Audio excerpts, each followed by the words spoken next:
While Also, Dr. I would Advani, say, you're talking about the role of parents. The fact is, several yes, people we profiled in this story are actually staying away from their parents. They're staying away from their parents. Their parents are giving them a certain amount of pocket money, and they feel that this is a good manner in which they can raise extra pocket money to be spent on things maybe, Ravinder, their parents would not be prepared to give them pocket money for.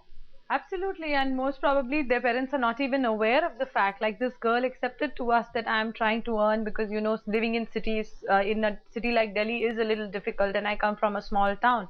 Similarly, we did meet a woman who was married, but she travels all the way from Uttar Pradesh, and there are many others like her who travel from smaller states to Delhi to donate eggs and earn their money. So she just comes from this town in Uttar Pradesh to Delhi, donates her egg and goes back. Absolutely. And the problem here is that they are not being made aware of how many times can they do it in a lifetime. There is a ruling that they cannot do it.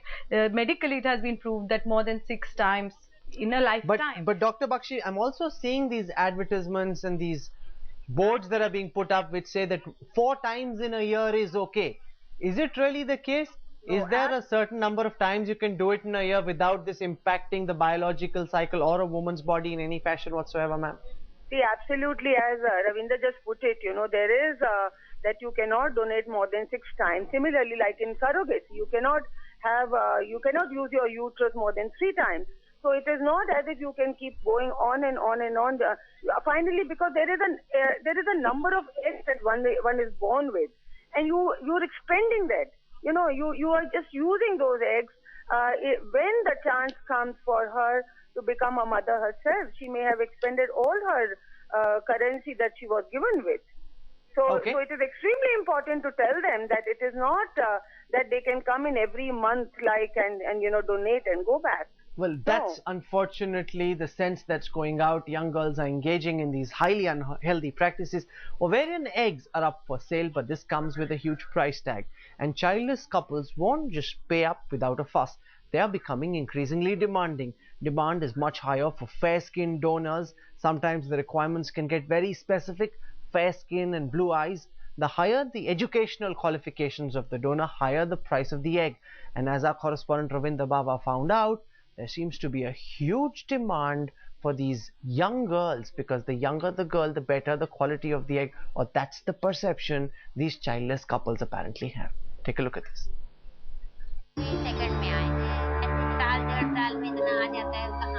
For this mother of two, donating eggs is necessary for her livelihood. She gets 25,000 rupees every time she donates her eggs. The money is spent on her children's education. With the consent of her husband, this egg donor travels from a small town in Uttar Pradesh to Delhi to donate her eggs. And this is her third time. 4 महीने बाद ही आएंगे, लेकिन हम लोग हुआ कि अब देखिए बेटी बड़ी हो रही है, कुछ आजकल शादी ब्याह में जानते हैं कि 4-5 लाख रुपए तो कुछ नहीं है, पढ़ाई लिखाई में तो 10,000 रुपए से चला जाता है, पता ही नहीं चलता, फिर बिना पैसे के मैम कुछ काम ही नहीं होता है. Egg donors are much in demand, and the supply is not short. Demand is much higher for fair-skinned donors, and sometimes the requirements can get very specific. Fair skin and blue eyes. Internet is a tool which the ART clinics are using not only to create awareness but also to woo the donors, as the demand by the recipients are specific. If we look at it, the demand is like, we want a fair-looking baby, we want a blue-eyed baby, or we want an average-looking baby. These are the kind of specific requests which the experts are flooded with, and they do try to accommodate some of them. Some of them will come with specifically asking for blue eyes, or particular kind of hair or something like that. But then in a general term, it is that they should be beautiful, they should be intelligent, they should be tall. If a couple is not very good looking, so they have a chance to improve all their lineage, they do say that, and they want, doctor, can we have a fair child, can we have a taller child, and all that. I feel that is justified. Higher the qualifications of the donor, higher the price of the egg. Fertility clinics charge exorbitant amounts from childless couples who are desperate for the perfect baby. And the cost can be anywhere between 1.5 lakh rupees to 2.5 lakh rupees. Everything comes at a cost. And yes, this treatment is available, although at a cost. So if you are willing to pay the cost, then is it not important and is it not significant that you can have a baby come what may?